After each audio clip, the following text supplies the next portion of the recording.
لبنا واقع مركا محا اسبدل او دحيريا وكي عبد الله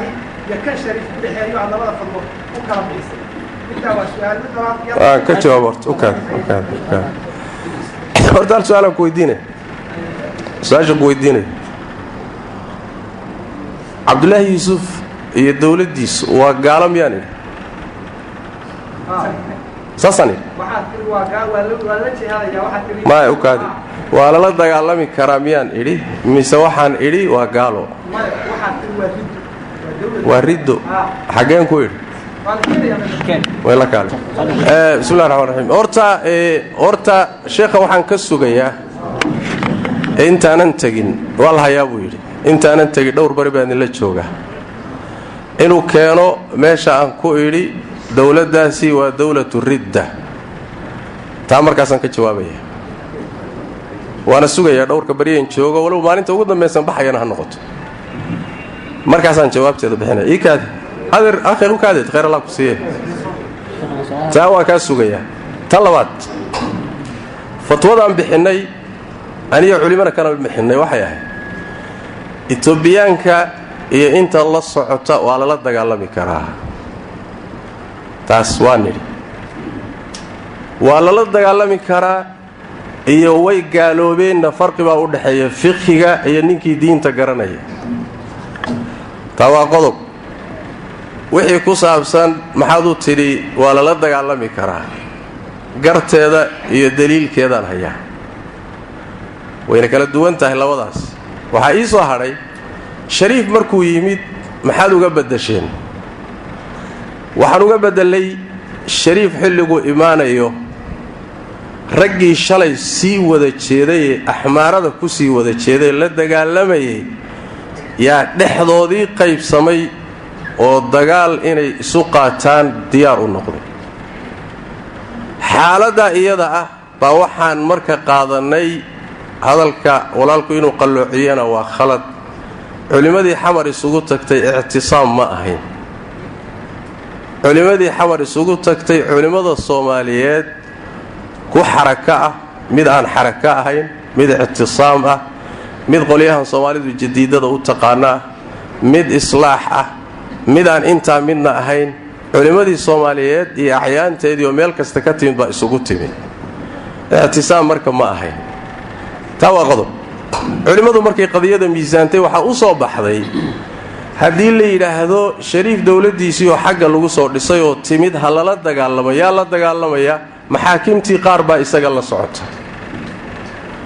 qaarna way ka soo horjeedaan oo xisbul islaam iyo ashabaabna way ka soo horjeedaan raggii shalay sii wada jeeday maanta xabadda isla dhaceen ninna ku talin maayo nin aqli la ku talin maayo taasa waxay keentay inaan ka shaqeyno inaan bal horta ayagii isfahansiino oo niraahno war hawshan shariif waxa loo soo sameeyo meesha loo keenay in idinka la isku kin garaaco oo idinka la isku kin laayo oo sumcadiinu dhimato oo kadibna shacabka la idinku diro nimayo isfahma isaga gooni loo fadhiisanay xisbul islaam baan gooni loo fadhiisanay ashabaab iyo hogaankoodan gooni loo fadhiisanay si aan isugu soo dhaweyno gaaladu barnaamijkay damacsan tahay godkay qodayna looga baaqsado go'aankan qaadanay iyo qaraaraadku kaasu ku salaysnaa xaaladuna waa kala duwanayd marna waa la sii wada jeeday oo Ethiopiaankii baa la wada dagaalamayay marna raggii dagaalamayay baa qaybsanaa oo dhexdooda la kala badbaadinayay laba xaalo oo laba fatwo kala lebay ahayd waana midaan hadda tilmaamayo laba xaalo oo adiga isugu ka mid ah baa aniga ii kala duwan culimadan u kala duwan laba fatwana kala leh laba waaqicna kala noqonaysa intaas waa inta midda waad gaalaysiisay ana waa ka sugaya walaalka insha Allah ta'ala naam horta masaajid baynu fadhinaa khayr Allah idin siiyo in wax la isweydiiyana ma xuma laakiin in la buuqo meesha kuma jirto sheekhu waxa weydiiyay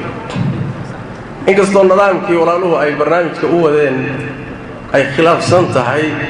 hadana ha weydiiyo asaga ma ahe nin kastoo su'aal qaba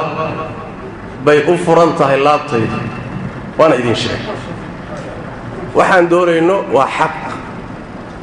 tashwiishka iyo warka aan salka lahayn inaan gaarnaan rabnaa wixii xaqana in la kala faa'iidaystaan rabo buuq iyo qaylana waxba tari mayso sheekha waxaan ka codsanayaa su-aashiisa ha soo jeediyo su-aashiisa markuu soo jeediyo wixii ka dambeeya ha fadhiisto wixii ilaahay waafajiyaan kaga jawaabi ummadda kalena ha la ixtiraamo oo su'aalahooda soo qortay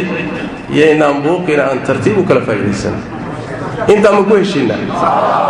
war sheekh su-aashaada jeeso kadibna fadhiiso agu hadla dhammaan waxaan dhegaystay jirad sheekh maxamed cabdulwal muxaadaro ku jeejeeda dhinaca jirada kale oo uu sheegayo nabigu inuu lahaa jir iyo qaandici iyo qashin intaasaa lahaa horta sheekha magaca shaafici sheekh shaafici insha allah horta wax badan waa isu dambayn doonaa haddii alla idmo si gooniyaan insha allahu tacaala qadayaadkaa isaga arkayna kow haddaan ka jawaabo midda ku saabsan masalada injirta ku saabsan muxaadaro taqriiban 4 saac socota baan ka jeediyey maxaa ku soo arooray maxay culimmadu ka dhaheen maxay culimmadu luqadu ka dhaheen axaadiista ku timid xaggay ku taallaa tafaasiisheeda ninkii u baahan muxaadaradaan u celinaya muxaadaradaana waad heli kartaan waxaa la yidhaahdaa muxaadarada iyadaa dafcu اlwahmi wاltaxriif can axaadiiثi اlqamli youtube-ka haddaad gashaan ood sheekh umal gashaan waad helaysaan soo dhegaysta markaad dhegaysataan kadib markaas wixii idin ka soo baxa lay weydiiyo laakiin mas'alo dhan oon baxi ka qoray baxigii hadda kombiyuutarkaygu ku jiraa mas'alo dhan oon baxi ka qoray oon ku soo gaabiyey 4 saac muxaadaro soconaysay jawaab gaabanoo hadda maqaamkani u baahan yahay kama bixin karo laakiin halkaasaan idiin celinaya taa iyada midda ku saabsan muxuu ahay su-aasha maxay qadiyada charles iyo faransiiska waa runtii sheekhu waan ka hadlay 2 xalqaan ka jeediyay oo muxaadara iyadana aad heli kartaan oo iyadana aan ugu magacdaray almanhaj الصaxiix fii nusrati اlxabiib jidka saxda ah ee loogu hiilin karo nebi moxamed salawaatu rabbi wasalaamu calayh dhacdada halkaa ka dhacday meeshaa waxaan ku sheegay nebi moxamed sal lla alay wasalam ciddii cayda ama wax ka sheegta hadduu muslim yahayna inuu diinta ka baxay hadduu gaal yahayna in dilkiisu bannaan yahay asalku waa saas nebi moxamed ruuxii aflagaadeeya xugumaan dil lahayn ma laha intaa markaan taqriiriyey kadib baa waxaan ka hadlay xugum kasta oo sharci ah ama shay kastaoo shareecadu diiday marka la reebayo ama gacan lagu reebayo ama af lagu reebayo 2 shardi baa loo shardiyaa diinteenna shardiga koowaad waa in la kari karo awoodi jirto haddayna awoodi jirin lama fulinayo shardiga labaad waxaan idhi waa inayna ka dhalanaynin dhibaato ka sii weyn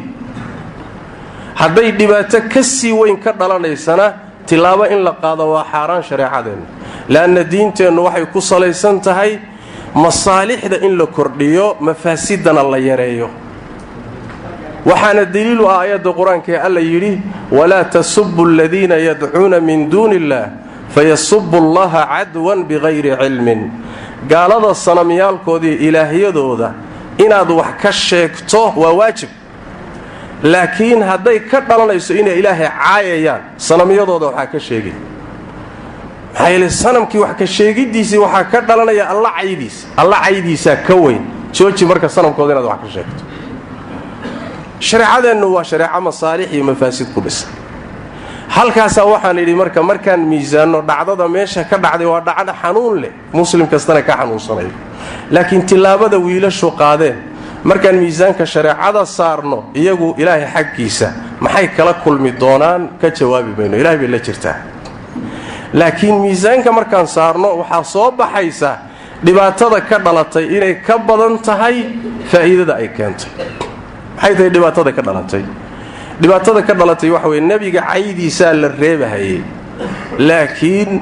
joornaalkii toddobaadkii 60,000 oo yacni 60,000 oo nusqo soo saarahay hal maalin keliyaba wuxuu soo saaray 5 milyan oo uu nebiga ku caayahay. 5 milyan oo 5 luqa lagu kala turjumo carabiyadu ka mid tahay. intaasoo joornaalla waa ka sii qaateen. nebiga caydiisii miyaad yaraysay mise waad badisay? war miyaad badisay mise waad yaraysay? waad badisay. shareecadeennu ma qabto in mafsadada la badiyo, in la yareeyay qabtaa. waa midda labaadee jariidadani jariido xun, majallo xun oo dadka ku jeesteesoon qiimo lahayn bay ahayd. wiilasha tasarrufkay sameeyeen baa qiimo u yeeshayoo waxay noqotay majallada yurub oo dhan ugu caansan. waa midda saddexaade waxay ka kasbadeen hal maalin keliya intaasoo bilyan oo dollar bay ka heleen, waaba ku taajireenba. yaa lacagtaa siiyey? tasarrufkii wiilashu sameeyeen bay ka heleen. ma daayeen ilaa iyo hadday wadaane mayna daynin, waxba maadan ka tarin, ayagii baad u faa'iidaysay. waa midda kale waxaa ka faa'iidaystay luubigii yahuudiga ahaa ee yurub ku noolaa ee muslimiinta ay yurub isku hayeen baa jaanis u helay inuu muslimiinta ku rogo oo muslimiinta masaajidoodii iyo xijaabkoodii iyo waxoodii oo dhan dhibaato loogu geysto. intaasoo mafsado markay ka dhalatay ayaa waxaan idhi miisaanka shareecada intaan anigu garanayo ma aha nebiga caydiisa in la ogolaaday, ma aha ninka u geystay lama dili karo, waxaasoo dhan ma aha. laakiin dhacdadu fasaadka ka dhashay marka la fiiriyo waxay u eg tahay inaysan bannaanayn miisaanka shareecadeenna. daliilna waxaa u ah nebigeenna salawaatu rabbi wasalaamu calayhi maka isagoo jooga baa la caayi jiray. intuusan xoogaysanin uusan madiine imaaninoo maka joogay, war nebiga soo gaaladu ma caayi jirin? soo qur-aanku ma sheegin inay caayi jireen oo ay ku dhihi jireen waa waalan yahay, waa sixiroole, waa falfallow, waa kaahin, jinku la shaqaystaa? gaaladaa caayi jirtay isagoo maka jooga intuusan nebigu hijroonin. laakiin tabar wax lagaga qabto ma jirin. nebigu wuu heli karay inuu yidhaahdo xilligaa isagaa saxaabadiisa nin ka mida intaad toorri qaadato kaas i caayay caloosha ka geli, wayna ka gelin lahaayeen markaa isaga hadduu u diri lahaa. maxaa loo diri waayey? nebiga waxaa la yidhi sabir, u sabir, dulqaado, xilligeeda sug. markuu xoogaystooo madiine tegay oo dawlad yeeshay, ninkii caayay markaasuu dilay. soo laba xaaloo kala duwan maaha. waxaan taqriiriyey anugu oon ka hadlay xaaladda muslimiinta yurub khaasatan ay ku nool yihiin waa xaaladdii maka nebigu markuu ku noolaa oo kale. tabar iyo awood ma hayaan, culaysayna qaadi karan yaan loo soo jeedin. sidaas daraaddeed tasarrufka iyo wixii la mida miisaanka marka la saaro ma saxsana. saasaan u taqriiriyey. waxaa kuu timid maxaa tidhi meesha la yidhaahdo nairobi ayaa waxaa tidhi badeecada ha la difaacdo seefa ha la qaato. iyadana waan idhi laakiin labada suuro ma isku mid baa? maxayse ahayd taasi? waxay ahayd soomaalida ganacsigeeda suuqa islii ku yaalla ayaa la damcay in la boobo. waxa boobaya dawlad ma aha, waxa boobaya ciidamo hubaysan ma aha, waxa boobaya shacab weynihii Kenya ma aha. waa wiilal yaryaroo jokoro la yidhaha. jokora ma taqaanaa? jokoraha kuwan derbi jiifka iyo waxoogaa la mida baa soomaalida raba intay u caga jugleeyaan oo suuqyada ka cararaan inay hantidooda boobaan. dawladdii lama socoto, bal dawladdii nidaamka inay ilaalisay rabtaa, laakiin jaanisay rabaan inay ka faa'iidaystaan oo dhagaxyaal intay tuurtuuraan la cararo. aniga masaajidkan ka istaago waxaan ku war dulli idinku dhacye, labada wiil ee dhagaxa wateed ka cararaysaan, hadday baangad wadaanna baangad qaata, hadday dhagax wadaanna dhagax qaata, bastoolada iyo qoryana ma wataanee ku yaaca, way cararayaan. sidii baa la sameeyey, meelay ka dhaceen baa la waayay. hantidiina waa laga badbaadsaday. ilaahay baan idinku dhaariyey, ninka u kala qiyaas qaadanaya wiilal yaryaroo jokoro soo yaacay oo lagu yaaco cararay oo hantidii laga badbaadsaday iyo xaaladda faransiiska ka jirta ninka u kala qiyaas qaadanaya ma jiran yahay ma wax loo kala qiyaas qaadan karaa ma laba suuroo isku midaba maxaase mafaasidoo ka dhashay markaan nidhi iska celiya way iska celiyeen dhibna kama dhalanin hantidoodiina way ilaashadeen tanna maxaa ka dhashay intaa aan tirinaya ka badan baa ka dhashay laba loo kala qiyaas qaadan kara ma aha wadaadkuna waa garanayaa meeshuu ka soo guuriyeyoo wadaan aan qaraaban nahay oo wax isku qalqalday oo gadaashay hadlay ayaa intan sheegay aniguna ma jeceli inaan la sii doodo waa nin iga yaroon soo koriyey oo gacantayda ku jiray oo waxyaalo fara badanna aan ka tirsanayo inaan la tirsado ma jecli laakiin qiyaastu ma saxsana labada waaqicna kala duwan wax laysaga qiyaas qaatana ma aha culimo iyo caamatoona nin caqli iyo nin cilmi la toona labadaasi sidaasay ahay maxay ahayd suuradda saddexaad su-aasha xigta maxay ahayd ma dhammaatay jazaakum allahu khayr maya ninkii waan cafiyey dadkana waan cafiyey sheekhana waan cafiyey